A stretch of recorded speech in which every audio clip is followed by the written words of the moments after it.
So this next story here is called And Tango Makes Three. It's read by me, Martina Maraschino, and it is written by Justin Richardson and Peter Parnell, and there's illustrations by Henry Cole, okay? Now, in the middle of New York City... Wait, it's this one. Am I the Statue of Liberty yet? Thank you. In the middle of New York City, there was a great big park called Central Park. Children loved to play there. It has a toy boat pond where they can sail their boats. It has a carousel to ride on in the summer and an ice skating rink to skate on in the winter. Best of all, it has its very own zoo. Good job, everyone. Yeah. Every day, families of all kinds go to visit the animals that live there. But children and their parents aren't the only families at the zoo. The animals make families of their own. There are red panda bear families with mothers and fathers and furry red panda bear cubs. There are monkey dads and monkey moms raising noisy monkey babies. There are toad families, and toucan families, and cotton top tamarin families too. I have no idea what those are. I don't know. Okay. I think you did. Okay. And in the penguin house, there are penguin families. I won't make you all be penguins right now, but we sometimes do that, yes. Every year at the same time, the girl penguins start noticing the boy penguins. Oh, and the boy penguins, they start noticing the girl penguins. When the right girl and boy find each other, they become a couple. It's so sweet. Thank you. You know your lines. That's great. All right. Two penguins in the penguin house were a little bit different. One was named Roy, and the other was named Silo. Roy and Silo were both boys, but they did everything together. They bowed to each other, and they walked together. They sang to each other, and they swam together. Exactly. Wherever Roy went, Silo went too. You know, they didn't spend much time with the girl penguins, and the girl penguins didn't spend much time with them. They were too busy playing soccer. Yes! Goal! Okay, good. That's good soccer, Roxy. Yes, Roxy Maricucci, everybody. Yes! Thank you. Okay. Sorry, anyhow, where were we at? Okay. Instead, Roy and Silo wound their necks around each other. Their keeper, Mr. Gramsay, noticed that the two penguins and thought to himself,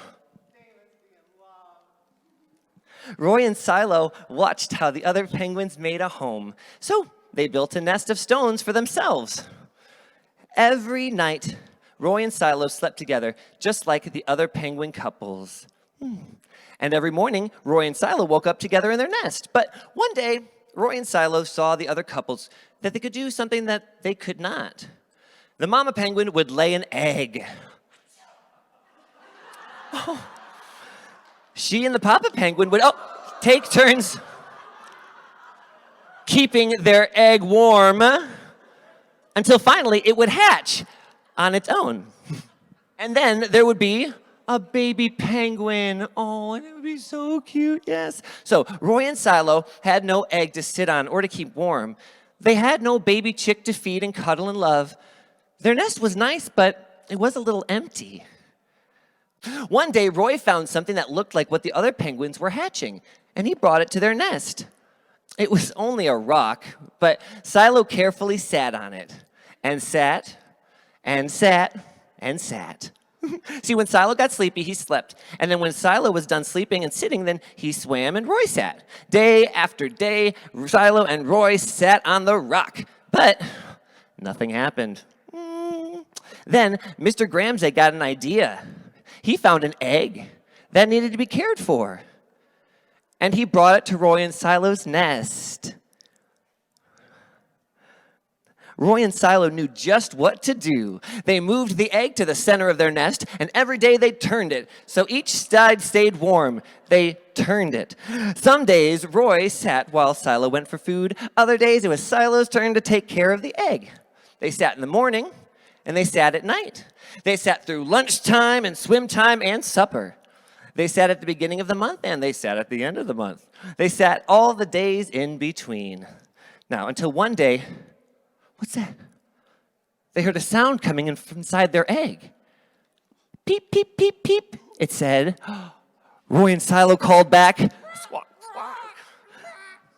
Peep, peep, answered the egg. Suddenly, a tiny hole appeared in the eggshell, and then, crack! Out came their very own baby. That's right. She had fuzzy white feathers and a funny black beak. Now, Roy and Silo were fathers. Oh. Mr. Gramsay decided because it takes two to make a tango. Now, Roy and Silo taught Tango how to sing for them when she was hungry. They fed her food from their beaks. They snuggled her in their nest at night. Tango was the very first penguin in the zoo to have two daddies. Wow! Soon, Tango grew strong enough to leave the nest. Roy and Silo took her for a swim just like all the other penguin families. And all the children who came to the zoo could see Tango and her two fathers playing in the penguin house with the other penguins. Hooray, Roy! Hooray, Silo! Welcome, Tango, they cheered. At night, the three penguins returned to their nest. There, they all snuggled, and like all the other penguins in the penguin house, and all the other animals in the zoo, and all the families in the big city around them, they went to sleep. The end.